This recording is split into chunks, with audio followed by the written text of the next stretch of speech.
오늘 우리에게 주신 하나님의 말씀은 예레미야서 17장 9절 말씀, 한 절 말씀입니다. 예레미야서 17장 9절 말씀입니다.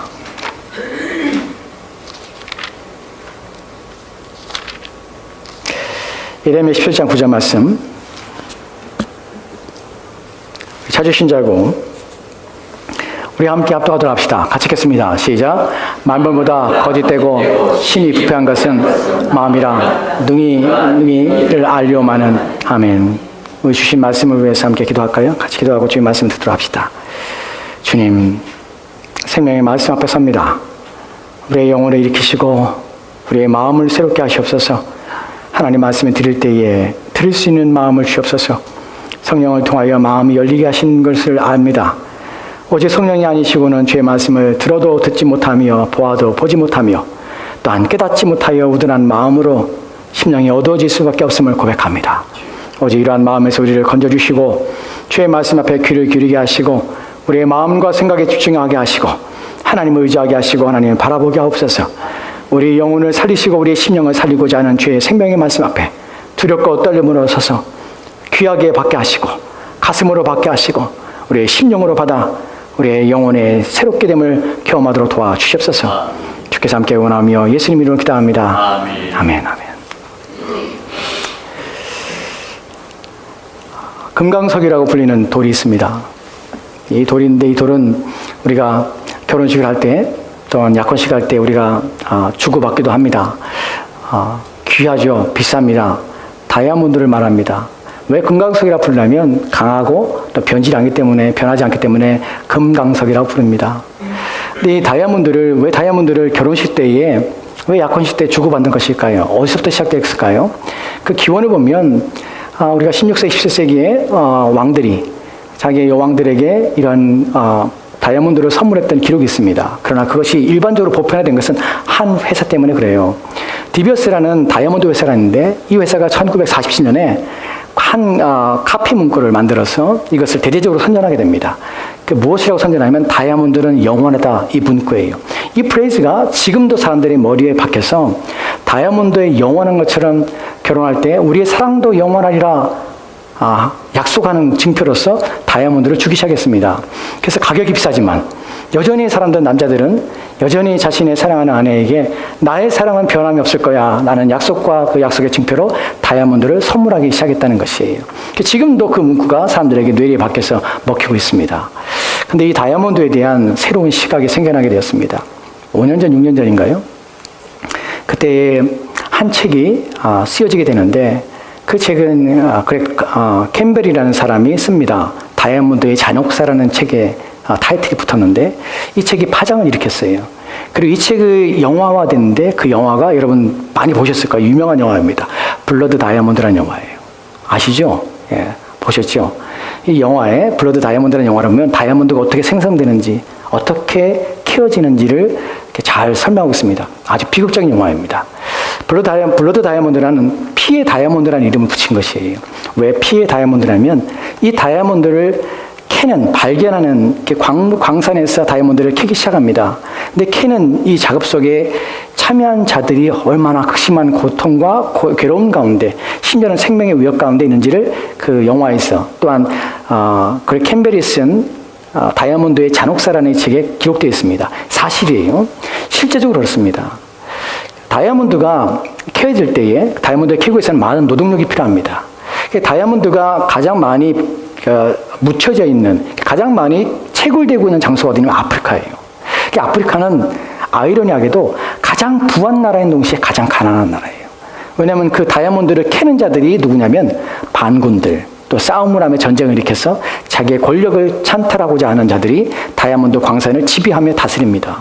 그 군대를 가지고 무력으로 사람들을 납치해서 어린아이와 노인과 여자도 상관없이 다 이 광산에 집어넣는 것이에요.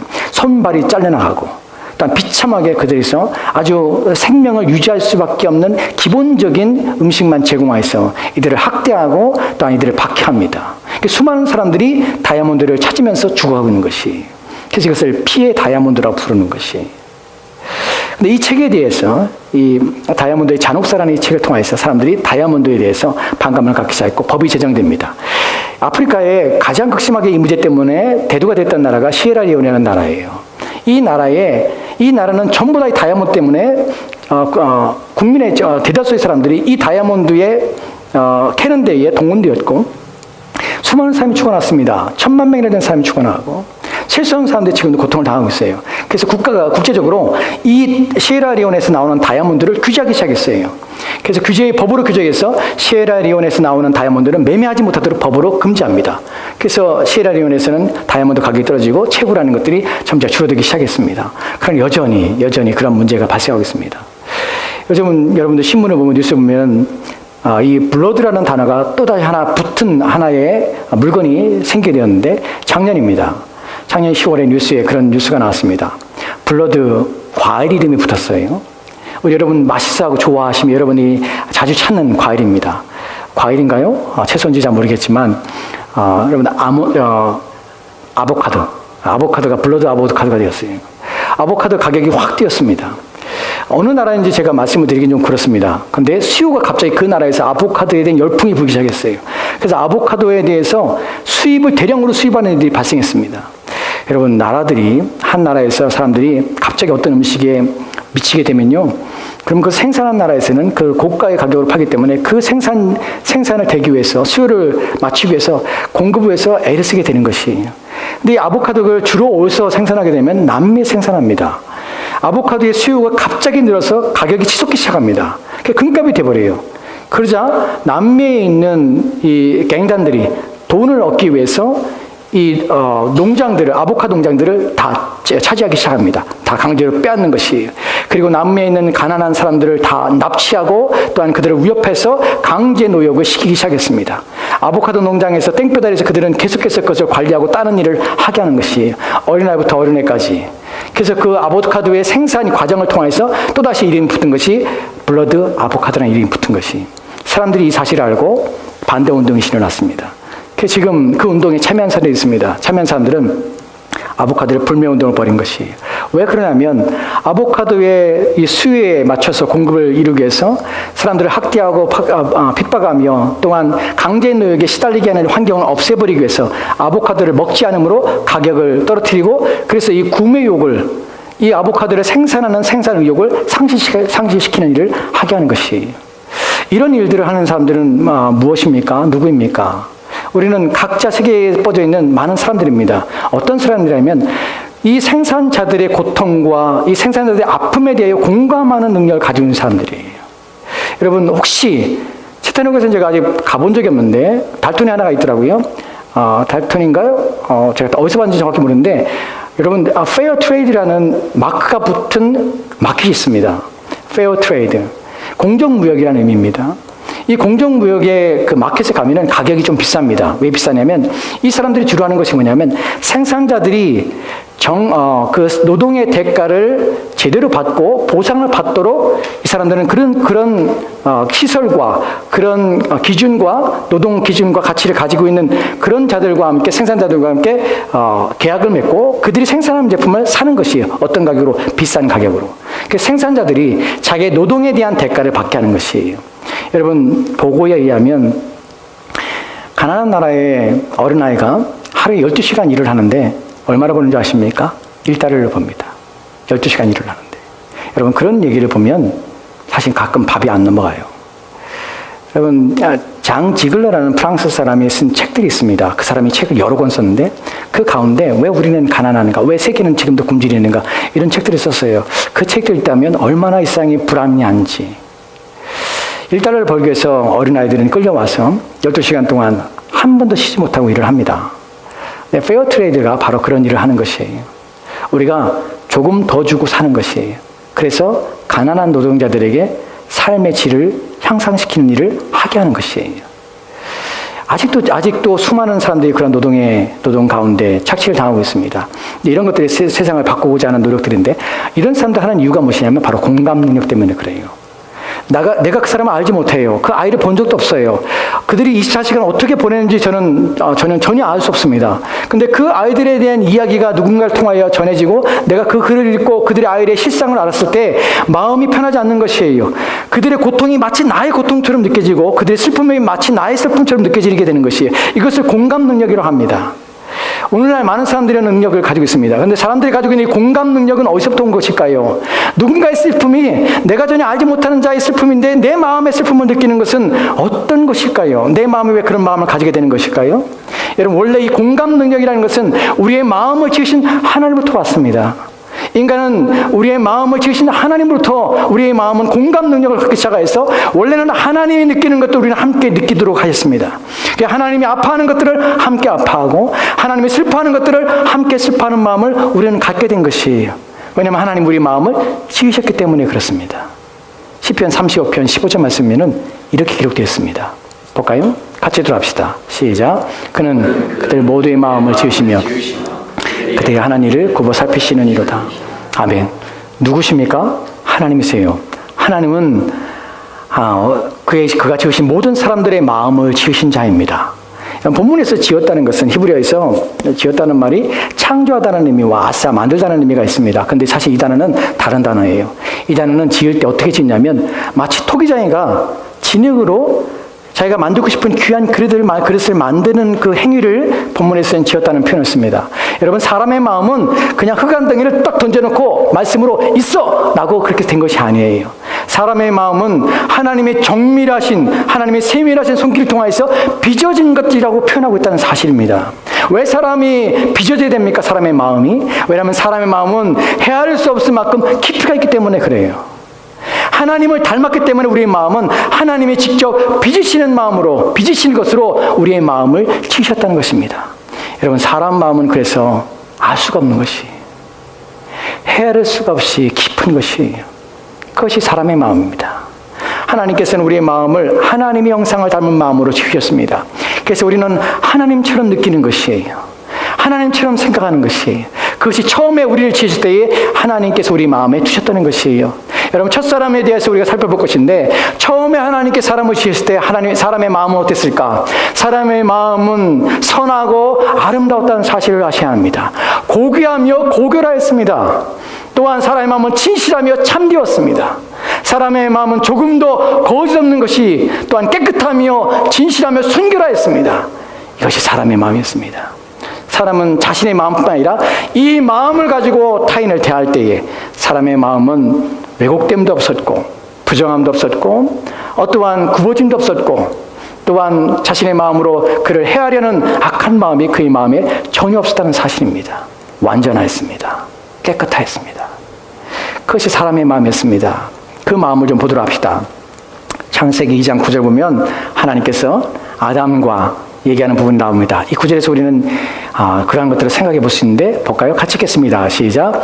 여호와 하나님이 흙으로 각종 들짐승과 공중의 각종 새를 지으시고 아담이 무엇이라 부르나 보시려고 그것들을 그에게로 이끌어 가시니 아담이 각 생물을 부르는 것이 곧 그 이름이 되었더라. 아멘. 본문에 보면 하나님께서 각종 짐승들을 흙으로 지으셨습니다. 그리고 각종 짐승들을 공중의 새들을 데리고 이제 아담에게 데리고 간 것이에요. 그 아담에게 데리고 가신 이유가 무엇입니까? 이름을 어떻게 짓냐 보시기 위해서인 것이에요. 그에게 이끌 가시니 아담이 각 생물에 부르는 것이 곧 그의 이름이 되었더라 합니다. 여기서 우리는 어떻게 마음을 알 수 있을까요? 여러분, 우리가 부르는 짐승의 이름들은 아담이 지은 것입니다. 아담이 각 생물의 이름을 지을 때 아담의 눈이 왜곡되었고 부정한 눈으로 봤고 미워하는 눈으로 봤고 편견을 가지고 봤다면 아담은 멀리하며 가까이 하지 않을 뿐만 아니라 그 짐승에 대해 악한 이름을 짓고 또한 싫어하는 마음을 가지고 이름을 지었을 것입니다. 그런데 아담은 그렇지 않았어요. 각 생물의 특성을 볼 수 있는 마음이 있었어요. 아담의 마음은요, 각 생물에 있는 것을 그대로 보며 왜곡됨이 없이 부정함 없이 그대로 있는 그대로의 고결함과 아름다움과 선함을 가지고 그 생물들을 바라봤을 뿐만 아니라 그 생물의 이름을 짓는다는 것이, 이것이 첫사람 인간의 타락하기 전 인간의 마음이에요. 여러분, 지금 여러분의 마음, 저희 마음 볼 때에 우리의 이런 부정한 마음으로 깨끗이 못한 마음으로 자기를 생각해 볼 때에 처음에 하나님께서 우리를 지으실 때 우리의 마음이 그렇다고 생각하지 마십시오. 여러분, 사람은 믿을 수 없다고 말을 합니다. 세상에 믿을 수 없는 사람들이 가득하였고 심지어는 아내와 남편도 믿을 수 없는 일이 있습니다. 그런데 첫사람 처음에 하나님께서 우리 마음을 지으실 때 결코 그런 일이 우리 가운데 없었다는 사실이에요. 처음에 하나님 우리 지으실 때 우리의 마음은 선하였고 아름다웠고 고결하고 순결하였습니다. 그 부분을 좀 볼까요? 이제 좀 더 말씀을 좀 보도록 합시다. 창세기 2장 19절 2장 22절 23절 말씀 보면 이렇게 기록되어 있습니다. 중요한 구절인데 같이 읽도록 하겠습니다. 같이 읽겠습니다. 시작. 여호와 하나님이 아담에게서 취하신 그 갈빗대로 여자를 만드시고 그를 아담에게로 이끌어 오시니 아담이 이르되 이는 내 뼈 중에 뼈요 살 중에 살이라 이것을 남자에게서 취하였은즉 여자라 부리라 하니라. 아멘. 아멘. 여기 보면 우리는 이것을 결혼이라고 표현합니다. 하나님께서 아담을 잠자게 하시고 갈빗대 중에 하나를 뽑으셔서 그거 가지고 여자를 지으셨습니다. 그리고 그 여자를 데리고 아담에게 데리고 왔습니다. 아담이 그 여자를 보고 이렇게 말합니다. 이는 내 뼈 중에 뼈요 내 살 중에 살이라. 여러분 이것이 시라는 사실을 아십니까? 히브리어에서 이런 문구들을 갖다가 시어로 표현합니다. 우리가 원문의 의미를 보면 이것은 아담이 너무나 기쁘고 행복한 것을 표현한 것이에요. 여러분 내 뼈 중에 뼈요 살 중에 살이라는 말을 좀 더 해석하면 이런 의미입니다. 이 여자는 내 뼈 가운데서 가장 중요한 뼈이고 내 살 가운데서 가장 중요한 살이라는 것이에요. 이 말은 나는 기뻐 미치겠다는 것이 너무나 소중하다는 것이 너무나 행복하다는 것이에요.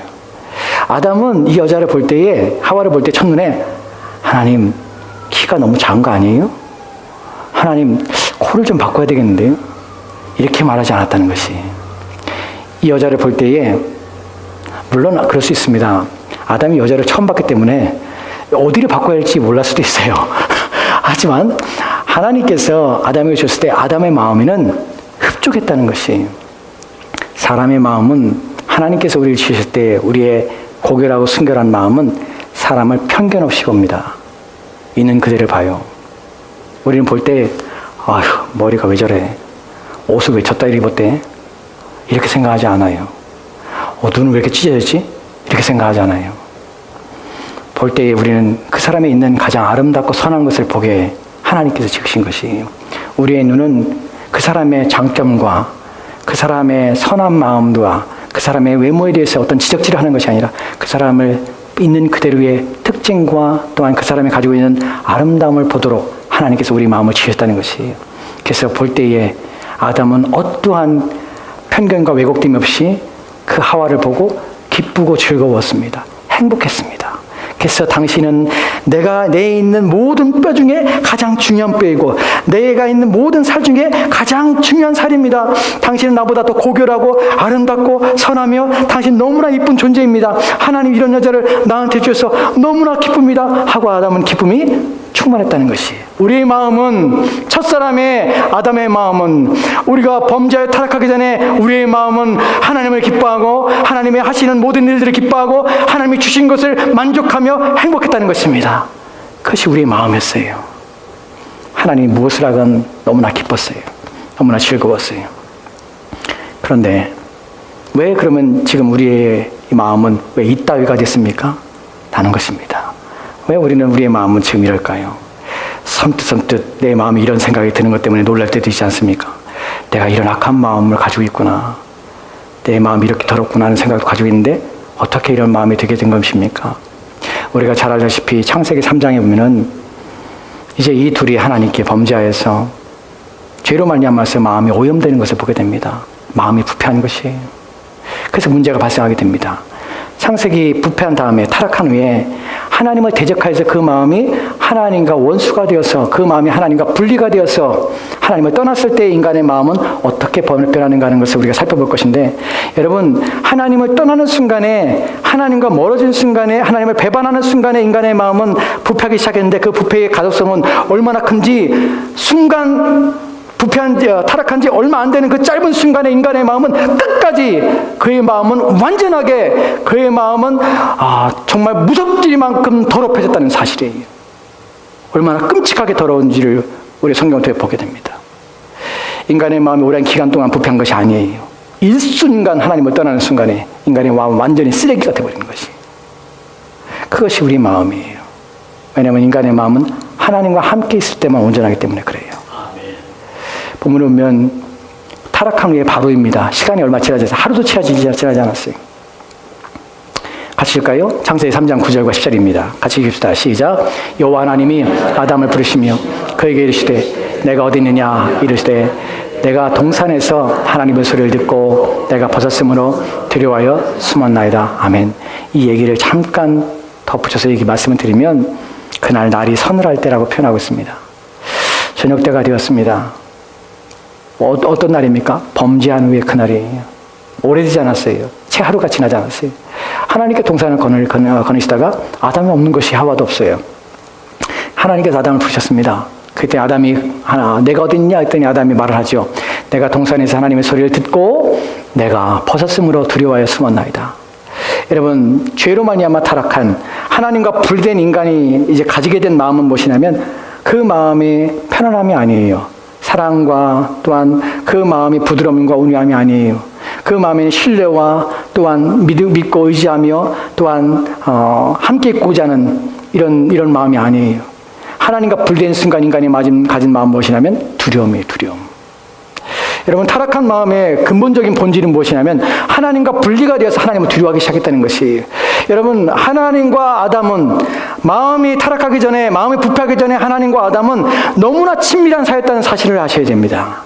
하나님과 함께 있는 것이 기쁨이었고 즐거움이었어요. 하나님이 주시는 모든 것들은 만족이었고 모든 것들은 기쁨이었습니다. 모든 것들은 나를 행복하게 하는 것들이었어요. 그런데 이제 내 마음이 하나님과 분리가 되어 내가 죄를 지므로 하나님에부터 떠나는 그 순간부터 내 마음은 이제 하나님이 주시는 것들에 대하여 미워하기 시작할 뿐만 아니라 하나님과 있는 것이 불편하기 시작해요.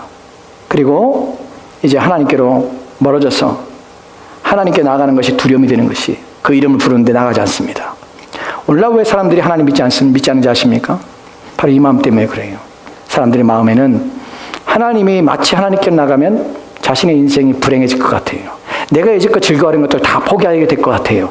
하나님 믿으면 내가 원하는 모든 삶들은 이제 접고 이제 내가 원치 않는 삶으로 돌이켜 살아가는 것처럼 우린 착각을 해요. 그것은 사실은 부패한 마음이 주는, 죄가 주는 잘못된 생각입니다.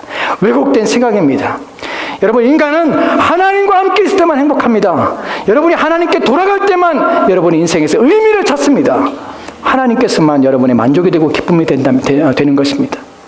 그런데 인간의 타락한 마음, 죄된 마음은 끊임없이 두려운 마음으로 성경 말씀에서 이렇게 행하십시오, 저렇게 행하십시오. 하나님 말씀이 이럽니다.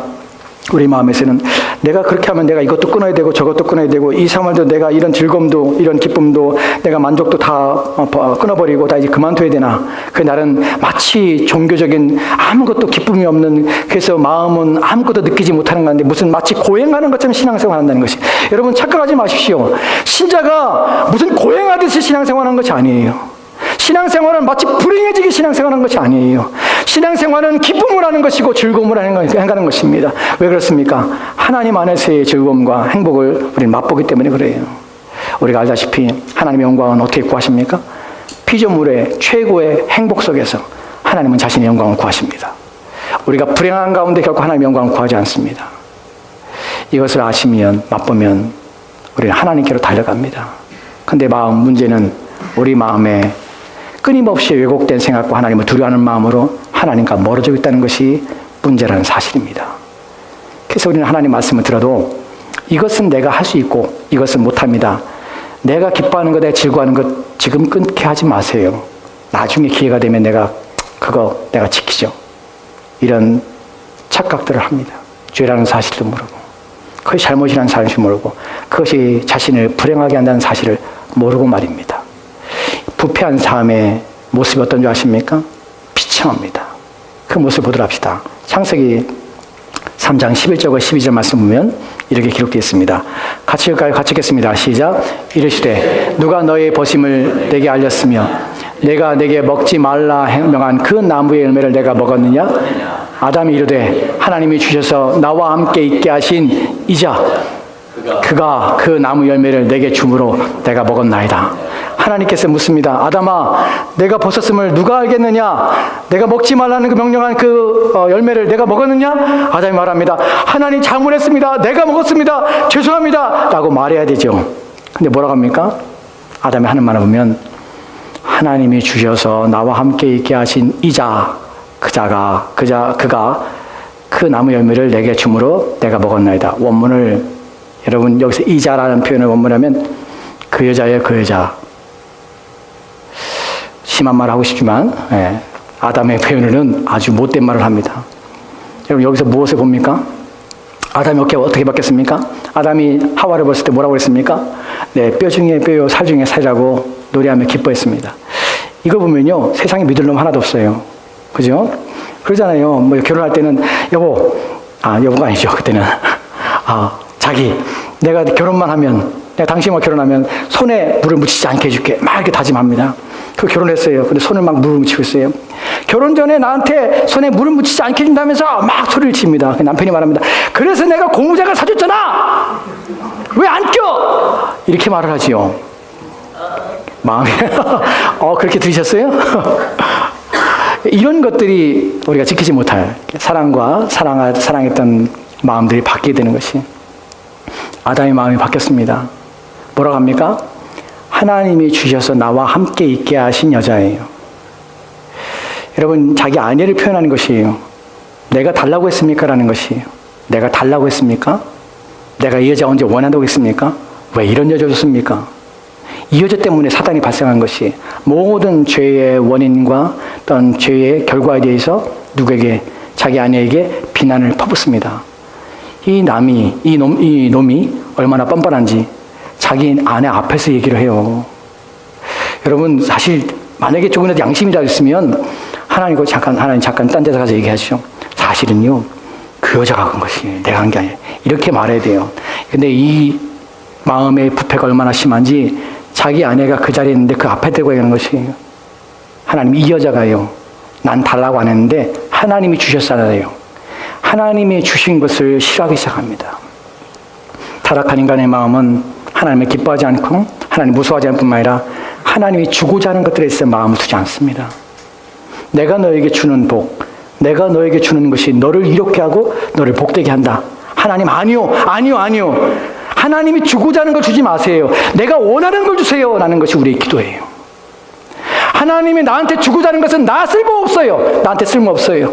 하나님이 내게 주고자 하는 것을 바꿔서 내가 원하는 것 주세요. 내가 달라는 것 주세요. 사실 이것이 우리의 기도의 대부분이에요.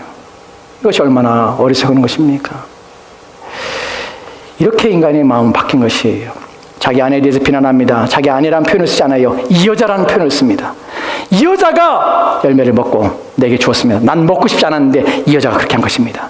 인간은 비난과 비판과 또한 남에 대해 손가락질하며 또한 그에게 모든 잘못을 덤터기를 씌우고 자기는 빠져나가려는 악한 마음을 갖게 된 것이에요. 여러분, 기억하십시오. 타락한 지 얼마 지나지 않았어요. 마음은 이렇게 심각하게 부패한 것입니다. 이렇게 악한 것입니다. 여러분, 이제 남자 얘기만 하니까 여러분들 그러시죠. 남자만 못된다, 여자 마음은 깨끗한가? 안 그래요. 창세기 3장 16절 볼까요? 같이 읽읍시다. 시작. 또 여자에게 이르시되 내가 내게 임신하는 고통을 크게 더하리니 내가 수고하고 자식을 낳을 것이며 너는 남편을 원하고 남편은 너를 다스릴 것이니라 하시고 아멘. 여기 보면 여자들에게 무엇을 줬습니까? 임신하여서 해산하는 고통을 줬습니다. 그런데 여기에 더해서 여자들이 가지고 있는 욕망이 드러납니다. 무엇입니까? 너는 남편을 원하고 남편은 너를 다스릴 것이니라. 여러분, 남편을 원한다는 말을 공동번역에서는 뭐라고 번역했냐면 직역을 했습니다. 너는 남편을 주물럭거리고 싶지만 이라는 표현이에요. 너는 남편을 주물러서 네 마음대로 하고 싶지만 이라는 의미예요. 여자는 타락한 후에 욕망이 무엇이냐면 남편 위에 서는 것이에요. 남편은 머리 끝에 서서 남편을 쥐고 흔드는 것이에요. 남편을 시키는 것이에요. 지시하고자 하는 것이에요. 그것이 여자가 가진 욕망이에요. 집안에서, 물론 집안에서 남편도 문제가 있습니다. 하지만 왜 이런 문제들이 발생하고 갈등하냐면 여자가 남편이 자기 마음대로 원하기요, 자기 마음대로 움직이지 않을 때 여자는 분노하고 폭발하는 것이. 저희 사람이 저를 부를 때가 있습니다. 여보. 그럼 사실은 왜 그렇게 부르는지 모르겠어요. 무슨 말이냐면 무슨 이유를 가지고 불러야 되는데 여보 그래요. 그러면 처음에 네 대답해요. 그리고 좀 지나요. 여보 네. 또 크게 더 불러요. 여보 네. 나중에는 여보. 그러면 이제 가야 돼요. 아, 오라는 거구나. 처음부터 여보 잠깐 와볼래요? 그럼 괜찮아. 근데 이름 불러. 여보라고 부르면 도대체 내가 뭘 알아요? 뭐 하라는 줄 알아요? 그냥 내가 있는지 확인지 그냥 부르니까 나도 바쁜데 여보 부르면 그냥 여보 잠깐 와봐요 그러면 될 텐데 그냥 여보 하다가 나중에 큰 소리 여보 그러면 아 오라는 거구나 안 가면 혼나는구나 하고 가게 되는 것이 여자들은 남편을 부를 때에 그냥 부르는 것이 아니라 시키려고 부르죠. 좋은 거 있을 때 부르는 게 아니라 이거 해 라고 할 때 부릅니다. 잘 길들인 남편들은 여보라는 그 말 한마디에 바로 달려가죠. 무슨 일이십니까? 하고 달려갑니다. 이것이 여자의 마음이에요. 타락한 인간의 마음은 남편을 쥐고 흔들고 주무려고 하는 욕망과 또한 그 지배를 당하지 않은 남편의 반항과 그 싸움이 가정에서 일어나는 것이 이것이 타락한 인간의 본성입니다. 저와 여러분의 마음이에요. 왜 내 마음이 이럴까요? 왜냐하면 죄 때문에 그런 것이에요. 죄로 말미암아 나의 마음이 이런 상태에 빠지게 된 것이에요. 그래서 오늘 본문에 보면 예레미야서 17장 9절 말씀에 이렇게 말하는 것입니다. 같이 읽을까요? 같이 읽읍시다. 시작. 마음을 보다 거짓되고 심히 부패한 것은 마음이라 누가 너희 이를 알려마는 아멘. 마음에 대한 정의입니다. 마음은요 거짓되고 심히 부패해요. 거짓된 것이 말하는 원문의 의미는 이런 의미입니다. 속임에 능하다는 것이 아주 잘 속인다는 것이에요. 틈만 나면 속인다는 것이에요. 순간순간 속인다는 것이 자기도 인식하지 못한 채 속이는 말을 하는 것이 그것이 인간의 마음이에요. 그것이 크든지 작든지 상관없습니다. 인간은 항상 자기에게 유익한 방향으로 자기에게 이로운 방향으로 항상 흐르게 되어 있습니다. 속임에 능하는데 하나님 앞에서 이렇습니다. 우리는 하나님 앞에 신실하지 않습니다. 또한 본문에 보면은 심히 부패하다 봅니다. 심이란 말은 지독히라는 것이에요. 지독히 부패했다는 것은 무슨 말입니까? 부패했다는 것은 이 마음은 절대로 회복이 불가능한 절망적인 악한 상태, 절대적인 악한 상태라는 것이 이 본문의 의미입니다. 그렇습니다. 인간의 마음은 이런 마음입니다. 근데 이 인간의 마음은 그래서 만물보다 모든 일상의 어떤 것들보다 사람의 마음은 속임이 능하고 또한 절대적으로 지독히 악한 일에 온 마음을 기울여 사는 것이 인간의 마음이다. 근데 문제는 아무도 이것을 인정하지 않는다는 것이. 누가 능히 이것을 알리요? 아무도 인정하지 않아요.